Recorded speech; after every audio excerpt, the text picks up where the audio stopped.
everybody. It's the Amanda Seales Show. It's your girl, Amanda Seales, celebrating her birthday all day long today, turning 43 in style, with flair and a red lip. Amanda Seales. Happy per birthday. usual.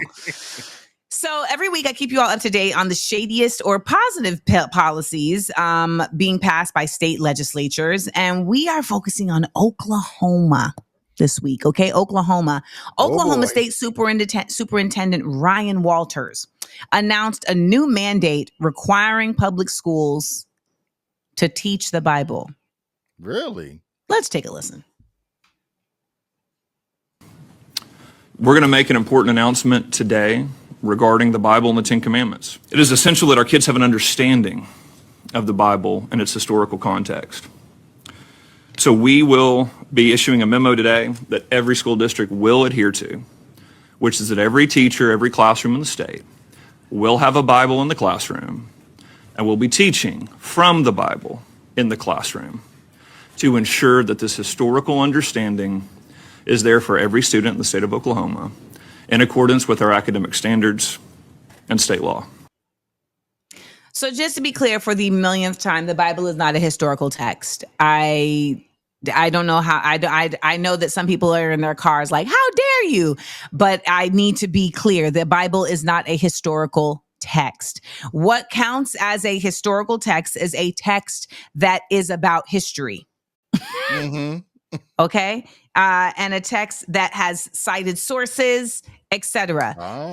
The Bible is a text that has been changed, altered, Yes. rewritten, repositioned in so many times throughout history. And it's also, as a religious text, one that is open to interpretation, as is anything. Even the Constitution is open to interpretation.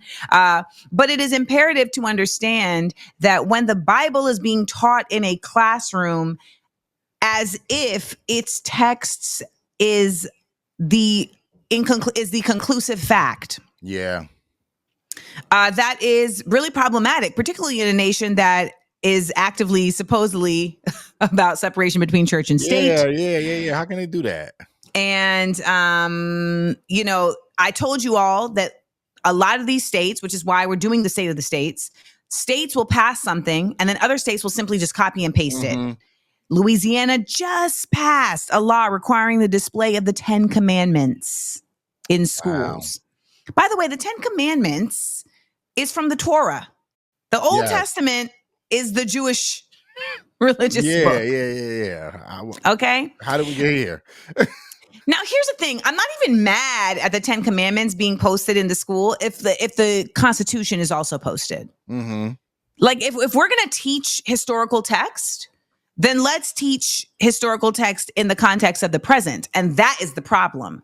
That they're not talking about like, let's discuss the Bible within the context of the present. Let's discuss how these themes are related to how things are happening right now. And these are the same people, the Moms of Liberties and all these people who have talked about not wanting to teach mindfulness in school and not wanting to teach emotional intelligence in school, etc. So I'm confused.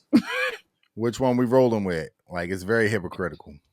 So critics include Oklahoma State Representative Mikey Dollins, who argues that the focus should be on improving education quality, not religious teachings. And when we talk about education quality and improvements around that, I mean, I think we have to acknowledge the fact that there is such a ridiculous education inequality among school districts, among students that have learning disabilities, among students that are excelling, right? So like you have so often students on both ends of the spectrum that are being underserved. And of course you have educators that aren't getting money. They aren't getting resources. Teachers are paying for their own school supplies.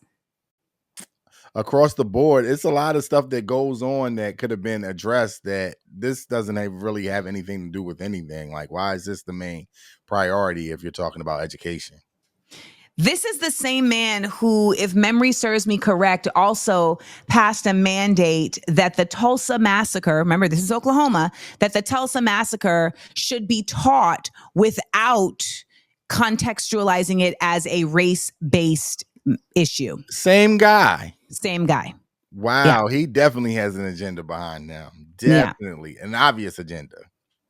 So there's organizations like Americans United for Separation of Church and State that are prepared to fight this directive because obviously it is unconstitutional. But as we have seen, the Supreme Court is very much very right-leaning. We know that one of the members of the Supreme Court, at least, I always forget her name, Amy Coney Barrett, she is the member of an actual, an alleged Catholic cult.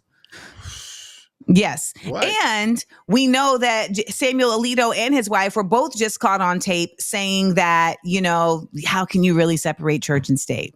On tape. On tape. Wow. So pay attention, y'all. Let down.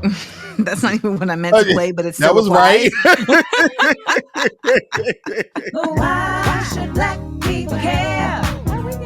Black people should care because Congress is reworking the Constitution whenever they see fit, and the Supreme Court is supporting it. If they can rewrite one chapter of our rights, they can replace and rewrite the whole story. If you think they're not coming for the 14th Amendment, baby, you sleep. We'll be right back to the Amanda Seales Show.